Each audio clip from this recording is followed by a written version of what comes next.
Hey, welcome back, everybody. Positive Impact Podcast. As I wrestle to get my cheater glasses off my face, as you can see. This is going to be another story episode. I got pretty good feedback on the story episodes. Apparently, everybody's a big fan of when I embarrass myself or injure my father. So this story is a little bit different. This involves my entire family. So you'll notice the person sitting across from me is not Sweetie Pie. Sweetie Pie is here. She's over there. I told her she could join us if she wanted to, but she had to behave. And you'll notice that she's not in the frame. So apparently she has chosen to refrain from being Have. So without saying anything else, this is my older sister. I am the youngest of three. This is my older sister, Melissa. She is a elementary school teacher at a local elementary school. I'm not going to tell you which one because there's stalkers out there. Let's be honest. And her name is Melissa. Melissa, say hi to everybody. Hi, everybody. So the reason that I have my older sister on, and she's not that much older. Yeah, I know. He keeps saying that. I say older, but I'm certainly not trying to emphasize older. She's not that much older than me. But again, youngest of three. We have a middle brother who's a year older than I am. And the reason I have my sister on for this episode is I wanted to talk a little bit about family and things that you think may be, only my family does this. I think everybody has a story or a couple stories in their household that, let's face it, when you're a young person is horribly embarrassing. You thank the Lord that none of your friends are around to witness it. And maybe your story, your friends are around to witness it. If it is, hey, I'm sorry for you, But the couple things that I want to talk about today is just different things that happened in my house that I remember from when I was young that, we could talk about this 20 years from now and it just brings a smile to your face or it makes you laugh because it's just so damn funny and it's just so darn true for everyone's different family. The title of this episode is going to be the Swedish meatball story. Okay, so I'm going to have my sister just talk briefly about kind of what our house was like growing up. Maybe talk about what mom did, what dad did, us children being left to our own devices, and just talk a little bit about your impression of our family when we were, and let's maybe talk about it around the time that this story would have taken place. And I'm thinking that's 87, 88. Yeah, I think I'm easily. single digits at the time. Yes, I would agree. But it was occurring long, well before this. Oh, the track was laid. You remembering it. Yeah, I think track was laid before I was there. Yes. But to digress a moment, I think you should do an episode with just my children because they're half our age and they could probably easily fill a time slot with our antics. That's a two-parter. That's Breaking Dawn, episode 1 and 2. But anyway, so... Well, our family. So obviously Sean said that there's three of us and our mom and our dad. We come from what they would call an intact family. Yeah, we had our mom and our dad. Is that the term for it? Intact? Yes, wow. They are. My family is a blended family. Your family's a blended family. I come from an intact family. But our dad was a truck driver for many, many years, but at this time he had shifted from the road to, he still worked for the trucking company, but he worked in the docks, and he also laid carpet on the side. Yeah, he had a side grind. And then mom was... Mom kind of was home quite a bit, but then she started working as a cafeteria lady, which is awesome. Yeah, listen, anybody who shit talks their mother for being a lunch lady, get your shit together because my mom was the lunch lady and it was gas. Yeah. Me and my buddies would come through the line. I was just telling somebody this the other day. We would go through the line and my mom would come out from the back, like, I don't know what she was doing back there, but it was from the back. She came out into the front of the cafeteria with the rest of the vagrants. And when me and my group of buddies would come through the line, like, because at our school, when you went through the line, you had 3 different choices. You get pizza, you get 4. You get pizza, hamburger, main lunch, or the salad bar. So whatever line we were in, Mom would come from the back, and it'd be me, Bill, Wes, Sterling, all those guys. And she'd come from the back, and if it was pizza, she'd say, so they'd cut like a piece and a half for us. It's a special serving. And listen, when you're in high school, a piece and a half of pizza is about all you need to become the cool guy. Like, it was all I needed for social status, was a piece and a half. I don't know if you should know this. I don't know if it's okay to say this. But that's why she's here. You got extra half a piece of pizza, but I would get an eclair from the snack bar. How would you get that? Because you didn't have to pay for it? Our mom was one of the ladies, but they didn't give me the sweets, though, because, I was a little heavier. I carried around more weight. So I think Mom might have sent a shot across the bow of the ladies at the snack shack, it was called, and said, keep the sweets away from that youngest child of mine. But listen, lunch lady as a mom, it was sweet. It was worth its weight in gold. It was. And it allowed her to be home when we would be home. Yeah. Yeah, which was huge, which was great, because you'll meet my middle brother, but we needed supervision. Yes, we did need supervision. Well, you and Justin needed supervision, right? Which many times fell upon me, and nobody ever listened to me anyway.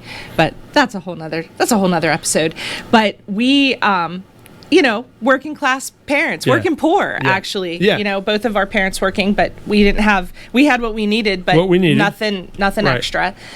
And we were, I think, were eat together kind of family. Listen, sometimes it was quiet as a funeral home. Sometimes there was a lot of tension, and sometimes it was loud and fun. But I remember having meals together, and we all sat in the exact same seats, and nobody changed their seat. If someone came to dinner, you added a chair to the table, but that you never changed where we sat. I think the only thing that was more concrete in our house, other than your spot at the dinner table, was your pew in church. That was the only thing that carried more weight. Yep. St. Joseph's side or Mary's side. And so we're a home for dinner every night. And again, my dad worked the docks. Like, he loaded the trucks with the fork trucks with all the things that were going to get shipped. He was not driving truck at the time. And I will say one thing that I do remember is, and I've told Anna this before and Shawnee this before, even though Dad was always on the road, and even when he was pedaling and stuff like that, I always remember him like making it to stuff. You know what I mean? Like being at games, or being at, whether it's a swim meet or a baseball game or a volleyball game or something like that. I remember him as much as he could trying to make it to that stuff. And when you're young, you don't really, it's not appreciated, because you're just like, it's not that hard. But when you're a parent and you have kids and you have a schedule, you understand. I certainly don't drive truck. You don't drive truck. We have jobs that are close to home, and we're home every night. So I think you don't appreciate something like that for someone who drives truck and then is still able to be at all of your stuff. So if you have young kids, or if you have any kids that are in sporting events, my advice to you is move heaven and earth to get to their shit, because they're gonna remember it. And if you're able to get to all this stuff, then get to all this stuff. Try your hardest to get to this stuff. If there's something keeping you from it, if it's work, if it's any other reason, listen, they understand that stuff. But if there really isn't another reason that keeps you from it, then you should be at it. Yeah. Be the constant. Yeah. I mean, we were fortunate. We had parents that were the constant. And we have a mom that's very shy. I mean, not as much as she was when she was younger.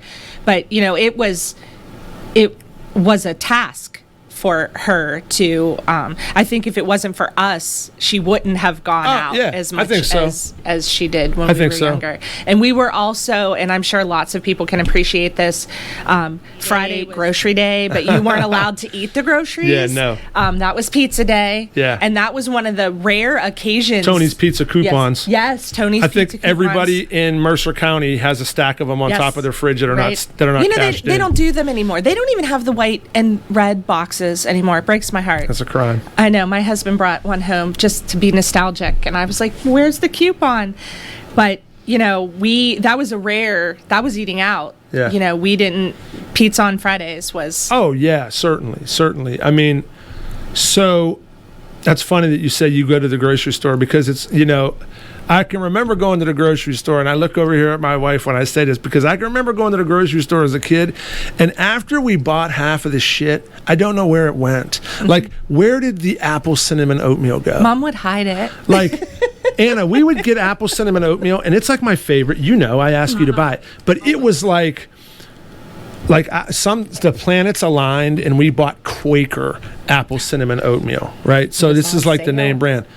Where did it go? Like, we would buy all these groceries, and I'm watering at the mouth as we're checking out, and then they get to the house and they disappear. Well, I mean, I know when we were growing up, Mom would yell at us that we weren't allowed to eat all the food in one day. Nah, man. And kitchen's closed. I'm confident that she hid some of it just so that it would last an entire week. Yeah, until like an entire pay cycle, until we could get there. So.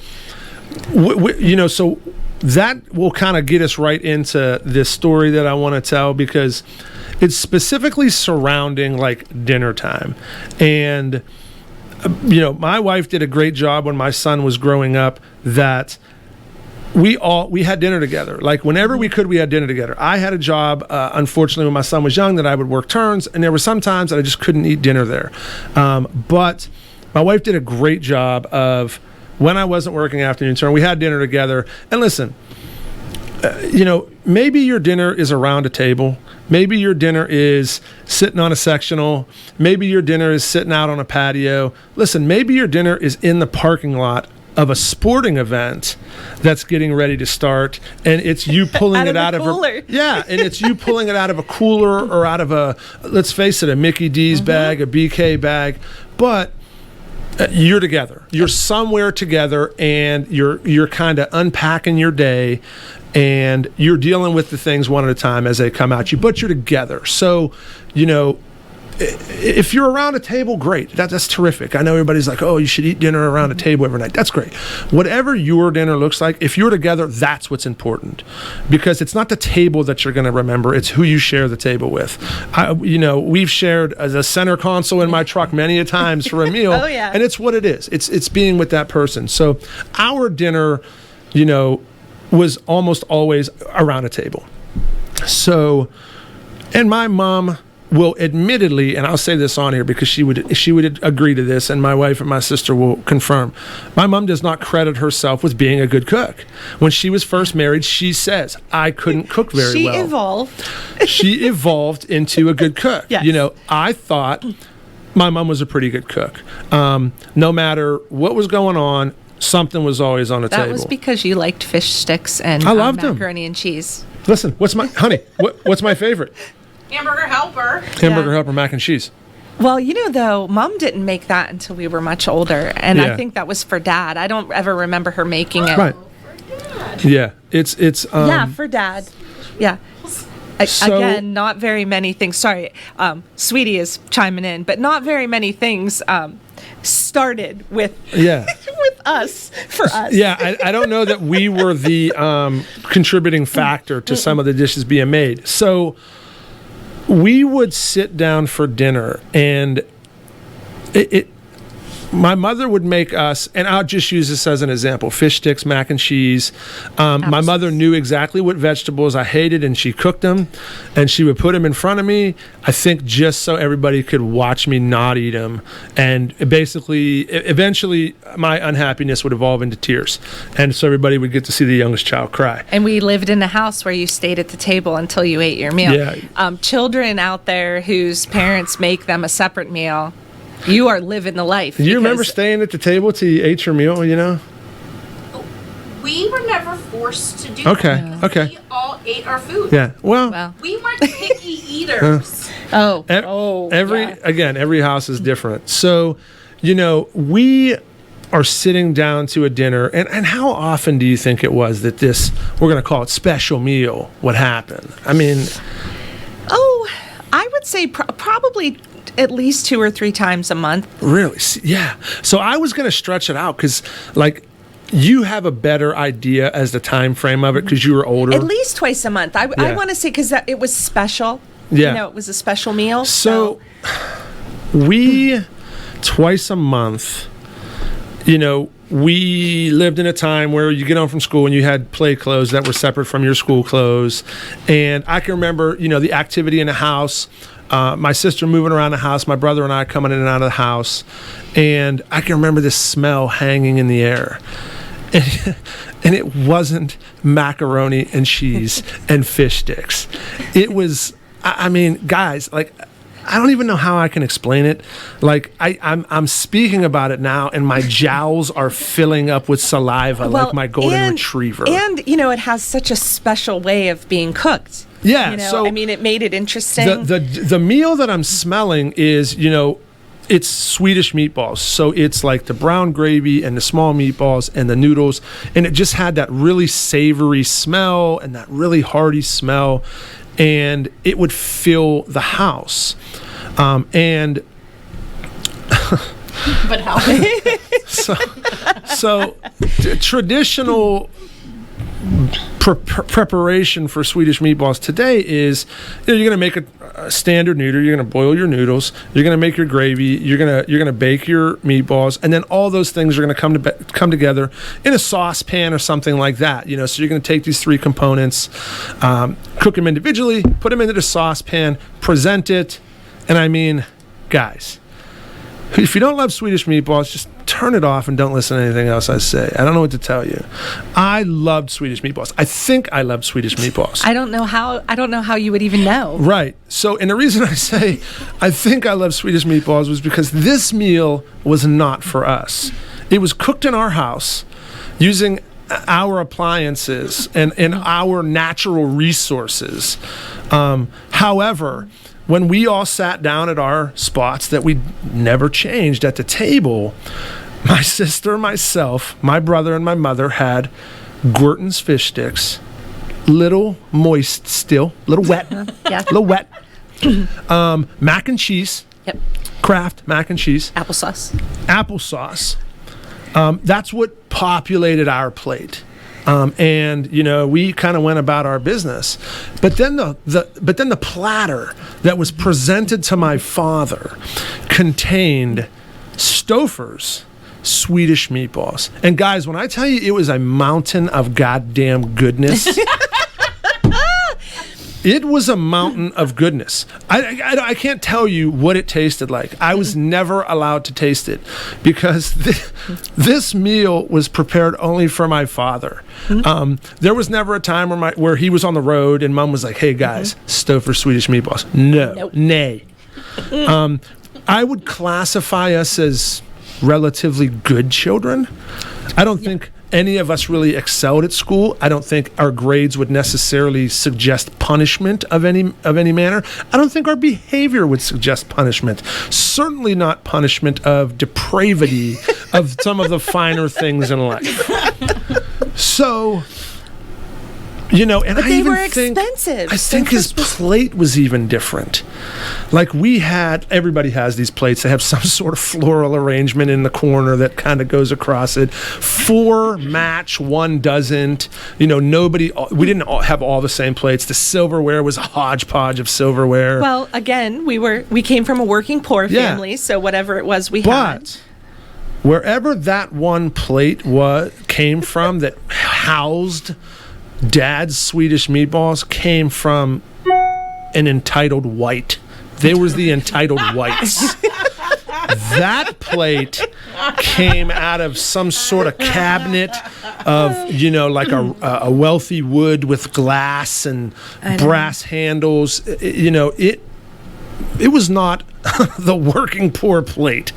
So, and I can remember Dad like eating the Swedish meatballs, and to know this is to kind of know my dad, but he would almost like he would go. He would lull it over you. Oh yeah. And he'd go. Oh. And you didn't even get a bite. Like, he wouldn't even be like, do you want to try it? No. He'd tell us, you wouldn't like this. No. That's what he would tell us. And he would say, oh man, I'll tell you, Sean, this is good. And he would say to my mom, my mother, her name is Anna Maria, and he would say, oh, Anna Maria, you really did it this time. Or he'd go, hey, Melissa, how's your fish sticks and macaroni and cheese? You know what I mean? So he would really hang it over you. So and keep in mind, I don't know if anybody else is familiar with these. I don't think they make them anymore. They don't. The way that we remember them. My mother would buy 2 boxes, and the preparation was to boil water. Yeah. And there were bags. Bags, yeah. And they were pretty thick meal bags too. They weren't It wasn't like your sandwich baggie that you fold the top over. No. They were like sealed in there. So for us, it was like, I can remember like looking at them like, this is the most fascinating cooking method ever. Yeah. Like, wow. Yeah. It comes in, essentially now we know it just keeps it warm. It's heating it up. That's all. I guess you could have put it in a microwave or in the oven, but no, it went into boiling water, and then we got to watch it. Yeah. Bounce around. Float around. Yeah. And being plated and given to Dad, but we never got to try it. No. And it was never extra was bought for us. No, I mean, when my mom took it out of the box, it looked like it could have gone on the Challenger. It could have gone on a spaceship. Yep. And like, what we know about plastics now. And this is why it's funny, because like at the time, anything you could have told me that my mother had figured out a way to clone a human, and that was the amazement that I'm seeing with this boiling method of this meal. These days, people call that sous vide. Yes, Right. it is sous vide. Now they call it sous vide. However, But She that was stuff before her already time. cooked. I mean, knowing what we know about plastic, and knowing some of the restrictions on how we prepare and package food nowadays, I'm telling you, We're going to get 10 extra years easily because we didn't eat the Stouffer's. Listen, and did it actually say to boil it? Was that the method? That was. So that was the actual method on the box. Yes, it's already cooked and frozen. I have to believe those people aren't at Stouffer's anymore.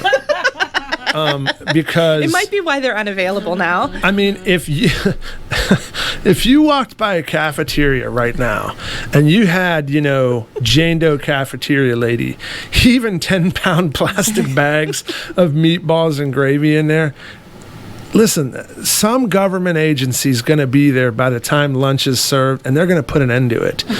Because I'm pretty sure that, the reason I can't run unobstructed for 10 straight minutes is because that boiling plastic bag. So you people at Stouffer's, I'm going to reach out to you with an email, and I want to know. But this meal was specifically for my father. If you're someone, I would love to know if there's somebody else. Listen, if there's somebody else out there somebody in their family's special meal was Stouffer's Swedish meatballs, I gotta know, because you're a unicorn. We need to connect with you. But if you are someone who, while you sat at the table, there was a different meal being prepared for your father, or if your dad was a stay-at-home dad and he cooked and that meal was prepared for your mother, or if you have a child in your family, that was, without fault, like my brother, and that meal was for you. Or picky like Sean. Or picky like me, and that meal was for you. Leave a comment if you did, because it was just, it was torture to sit there and eat. And listen, sometimes it was meatloaf, sometimes it was fish sticks, sometimes it was, a pasta dish. But there's nothing we could do. I could turn in an honor roll report card, and I wasn't getting I have searched for 25 years in every store to find these packaged in a bag frozen Swedish meatballs. And it doesn't just encompass the Swedish meatballs, because just the name Stouffer's on the box, the orange box, orange box. The very first time I walked through the grocery store as an adult, and I was like, wait a minute. I can buy this for myself. It's almost like a guilty pleasure. You're like, I wonder if I'm going to get in trouble if I eat this, But I share, when I buy it, I share with the people in my house. But you're right. I can remember, I never even looked for this shit in a grocery store, because I just figured, you weren't allowed to have it. It was in some special spot in the grocery store that, it was like a goddamn speakeasy to get into to get the Stouffer Swedish meatballs. And I can remember the first time my wife made it for me, and I walked in and she wasn't boiling 2 government-issued plastic bags in 337-degree water. I was like, what are you making? And she goes, I'm making Swedish meatballs. And I went, that's not what it looks like. I was like, what is that? She goes, that's how you make Swedish meatballs. I was like, right? I couldn't believe it. And it was just like, my father and I's relationship changed after that. And I was like, I went down and I saw him, and I can remember he was standing at one end of the hall, I'm standing at the other end of the hall. We look at each other like 2 gunslingers in a Western. And we, no words need to be exchanged, and our eyes are saying, I just had Swedish meatballs. And his eyes are saying, but you didn't boil them. You know what I mean? And it was yours. I made it, man. But that we felt like we had achieved. It was the craziest thing of adulthood. And it would just, and it wasn't like it was a fad that ended when I was 13 or 14. It was just it would always happen. And I think nowadays, people, you learn all these techniques for parenting, and everybody's written a book about parenting and doing different things and different exercises. And do you think that was Mom's way of keeping her boot on her neck? You think that was her way of keeping it, making sure we understood that, hey, you're down a peg or 2, pal. Well, I mean, you got eclairs at the snack shack and the cafeteria, I did. I don't know how I'm there's just a pecking order, and I'm sorry that you're the youngest. There is a pecking order, but I didn't even know they had donuts. I did believe not the donuts. They were the ice cream things that have the little crunchies on the outside. It's crunchies on the outside. Scooter Crunch. It's the Scooter Crunch bar. Yeah. I definitely wasn't allowed to have ice cream. She certainly told him that. But I do think that our parents come from a generation where the breadwinner was held to a higher, there was this pecking order. If anybody was going to get something special and first at the dinner table, it would be him, and it would trickle down. And unfortunately, you're the youngest one, Sean. I'm sorry. But, I mean, I've heard a comedian in the past, reference the breadwinner, I think it was Chris Rock that had said it. That's who said it that I remember him saying, you want the big piece of chicken, but a whole different goddamn meal? I mean, okay, we're going to have fish sticks and mac and cheese, maybe his fish sticks are cooked all the way through. You know what I mean? Or he has the planks and we have the sticks. Yeah, maybe he gets the ones that are titled beer battered on the box. But now, relating to what Melissa just said, tell about how you better get a little bit of what you want, because Dad's gonna finish. So on the occasions, the Swedish meatball story is about that. It's about those specific Swedish meatballs and the heinous behavior in my household that was, and now that I speak through it and we unpack it a little bit, I know was a technique used by my sweet, loving mother and my father, who managed to try to make it to everything, who I credited with making to everything, was a method for them to let's face it, give us our market value. So thanks. But on a side note from that, some of the strangest shit happened at our dinner table. We sit down at the dinner table, and nobody had ever actually explained this to us. It was just, that's our feeding behavior. Sort of like when you see a pack of hyenas or a pack of lions. Nobody says to the other hyenas or the other lions, oh, hey, you're going to, eat the asshole of the deer, or like you're going to eat the belly of the deer. Like this picture that I am sure your listeners are painting of our family can just like a bunch of savages like around just the table. like on the table. Yeah, right. Like we're just a pack of wild animals. So obviously, like our dinner etiquette and dinner behavior, it just evolves, and you learn that things are accepted, things are unaccepted at dinner. Your ass better not get the giggles at my dinner table with my dad there, because if you got the giggles and you couldn't stop laughing, Lord, not getting Swedish meatballs was going to be the least of your worries. So one of the other things that was crazy was like, I'll lay out a meal here. So we're going to call it like meatloaf, corn in a pot, mashed potatoes, great butter gravy, potatoes, gravy. You know, if you don't take the spoon and turn your mashed potatoes into a volcano, shame on you. You should be ashamed of yourself. But there's some other way to create the crevice that holds butter and or gravy. The food, like we were the family, like we put the food on a table, and then you would get your servings, and family style. The terminology for it. That's extremely valuable. Like you called it an intact family. Yeah. I was like, man, we had our mom and dad. Like I would just, It's what I do for a living. Yeah, right. So, family style dining. And so when your ass gets your portion, you better be damn sure that it is enough to fill your stomach from 5 p.m. to 9 p.m. when it is bedtime. Because the second you put the spoon back in, and then like typically it was like seniority, with the exception of dad, like Mom would get hers, you would get yours, Justin would get his, I would get mine.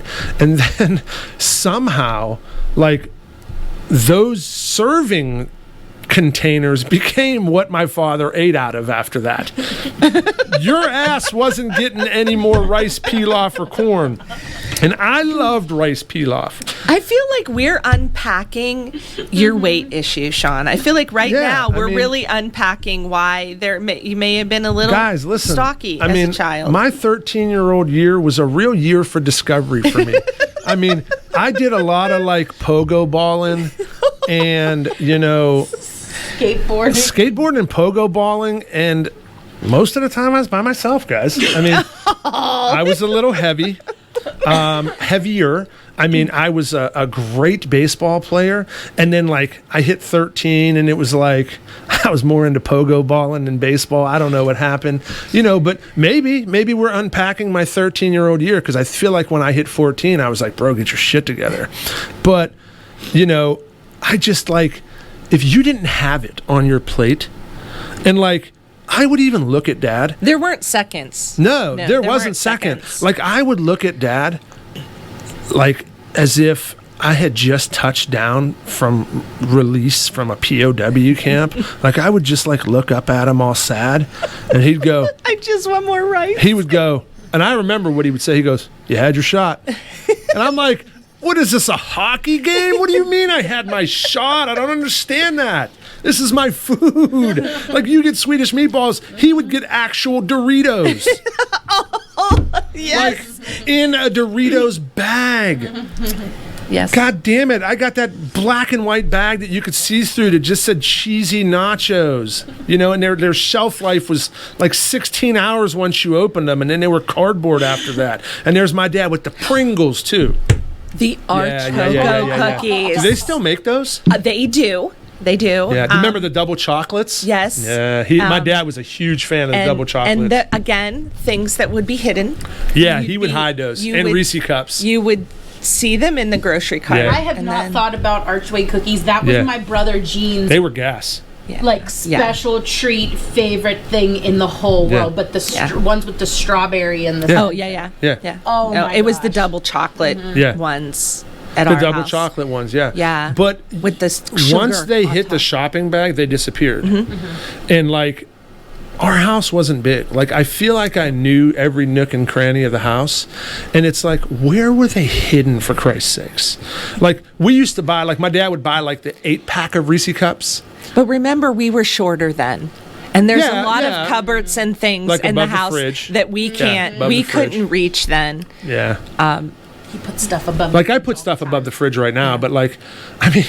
And then says, "Didn't you look up on the fridge?" Yeah, it's not my first place to look either. And I mean, I remember the first time I got one of those double chocolate archway cookies. I mean, I want to say it was when I was 13, and I'm just saying. I mean, it took me down a dark path, you know, because when I got that paper route and I had my own money, like. I was paying myself on double chocolate archway cookies and Reese Cups, guys. And my BMI and presidential physical fitness results in gym class agreed. So, whatever. But, you know, so we have the Swedish meatballs that, you know, are reserved for obviously celebrities in my home as a kid. We have the, you know, once your first serving hits your plate, that's it. That's it for the servings. You know, you have the hidden archway cookies and Reese Cups. But so the interesting thing about it is when you're young and that kind of shit is going on and you notice it, and whether it's like something at the dinner table or you just have some weird family tradition, you know, maybe it's a group photo that you take every year, maybe it's one of your parents embarrassing the shit out of you, like when your friends come over with something that you always do, some family thing that you're telling yourself your whole life growing up is reserved to your family. Like, I think we thought, boy, every house must be like that. Every dad is just so goddamn lucky to have Swedish meatballs. You know, but as you grow up, you realize that that's not true, but every family has that thing. And I think when you're a young person, like, it's so irritating to you and like you resist it and it gets this negative connotation to you as a young person. And I can't tell you how many times I've brought that story up at a family gathering, at like her family's gathering, even at work.